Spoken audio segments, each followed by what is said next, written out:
Hello guys, কেমন আছো? আশা করি খুবই ভালো আছো। আমিও খুব ভালো আছি। আর আজকে হচ্ছে সোমবার, শিবের মাথায় জল ঢালতে হয়। তো কারা কারা শিবের মাথায় জল ঢেলেছো তোমরা কমেন্ট করে জানাবে। আর কারা কারা সবুজ চুড়ি পরে কমেন্ট করে জানাবে। তো আমি তো পরেছি আর মেহেন্দিও করেছি হাতে। আর ঠাম্মা কি করছে চলো তোমাদের দেখি নিয়ে আসি। বাইরে তো চলে এসেছি, ঠাম্মা এখন কাপড় তুলছে ওইখানে। তো এখন খুব রোদ দিয়েছে, বিকেলবেলা খুব রোদ দেয়। দেখো অনেক রোদ দিয়েছে, ওই নিয়ে বাইরে বেরোয় না, অনেক রোদ দেয়। তো ঠাম্মার কাপড় তোলা হয়ে গেছে। তো ঠাম্মা এখন ঘর আসছে। তোমাদেরকে একটা জিনিস দেখাবো।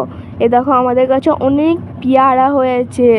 দেখো এখনো ভালো করে হয়নি, নিচেরগুলো ছোটো ছোটো আছে আর ওপরে এগুলো পেকে পেকে পড়ে যাচ্ছে, নষ্ট হয়ে যাচ্ছে।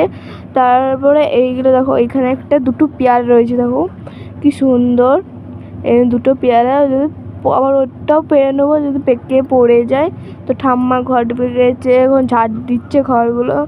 তো ভাইরা তো নেই, জেঠিমার ভাই নেই। তো ঘরে পাপ্পি, মা, বুনু, ঠাম্মা, দাদু, জেঠু আর আমি আছি, আমরা কজনই আছি। তো ভাইরা তো নেই, ভাই আর জেঠিমা নেই। ভাইরা গেছে শিবের মাথায় জল ঢালতে মামার বাড়ি। তো এইখান থেকে ভিডিওটা শেষ করলাম। Tata, bye bye.